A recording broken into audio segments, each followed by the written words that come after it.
जय गुरु जी। संगत जी, शुक्राना गुरु जी चैनल में आपका स्वागत है।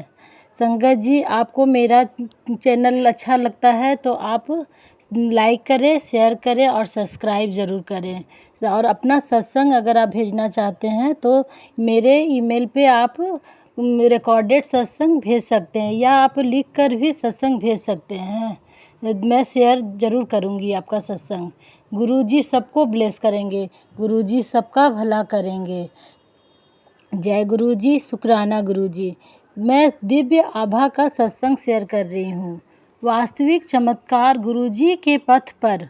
कौन कहता है कि ईश्वर के दर्शन किए हैं? मैं कह सकता हूँ गुरुजी मेरे परमेश्वर हैं। मुझे प्रतीत होने लगा है कि कोई देवता मेरे गुरु सदृश नहीं है। वह महान है, उनके जैसा ना कोई कभी हुआ है और ना ही कभी कोई होगा। किसी को उन्हें अपने कष्ट बताने की आवश्यकता नहीं है। वह सब जानते हैं। एक बार उनके पथ पर अग्रसर होने के पश्चात कर्म स्वयं होने लगते हैं। आपको उनमें मात्र विश्वास करना है, आस्था रखनी है और कभी कुछ मांगना नहीं है। मेरे पुत्र उद्धव को 1.5 वर्ष की आयु में अस्थमा रहा था। जब मैंने गुरुजी को बताना चाहा तो उन्होंने मुझे रोक दिया और कहा कि ऐसे मैं स्वयं अपना अहित करूँगी। यह कथन उनका आदेश था। मैं चुप हो गई। इसके 2.5 वर्ष बाद गुरुजी हमारे घर एक विवाह के अवसर पर आए और उन्होंने उद्धव को 1 गिलास जल पीने के लिए दिया। मेरे पुत्र को गुरुजी का आशीष मिल गया था। उस जल को पीने के बाद उसे कभी अस्थमा का दौरा नहीं पड़ा। उसमें अभूतपूर्व परिवर्तन, सुधार हुआ। उसकी लंबाई बढ़ गई, उसका वजन भी बढ़ा और अब वह एक सक्रिय बालक है। मेरे पति को भी दमा था।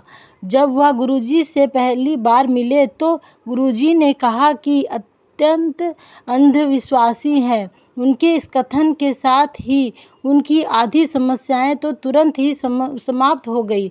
गुरुजी ने उनको ताम्र लोटे से जल पीने को कहा और शीघ्र ही उनके अस्थमा को भी इति हो गई। मुझे भी गुरु कृपा प्राप्त हुई। मेरी आँख में एक पुटक था और चिकित्सक ने उसे साधारण शल्य क्रिया से निकालने का सुझाव दिया था। मैं भयभीत थी। एक बृहस्पतिवार को गुरुजी मुझे बहुत ध्यान से देख रहे थे। मुझे पता था कि उनके इस प्रकार देखने का कारण होगा। अगले दिन प्रातः मेरी आँख बिल्कुल सामान्य थी।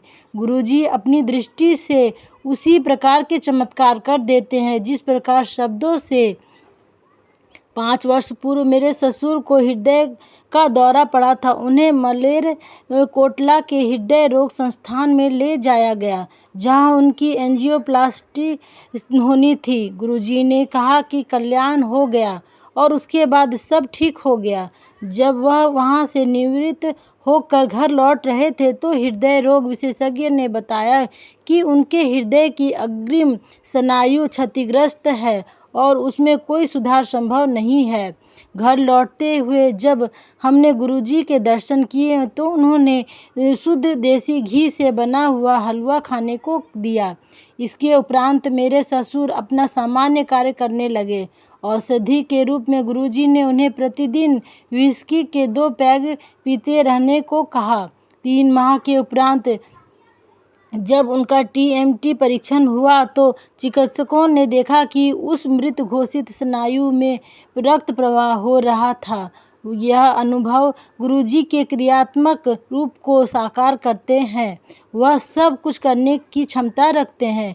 उनके शब्दकोश में कुछ भी असंभव नहीं है। केवल श्रद्धा, निष्ठा और धैर्य की आवश्यकता है। जय गुरुजी, शुक्राना गुरुजी।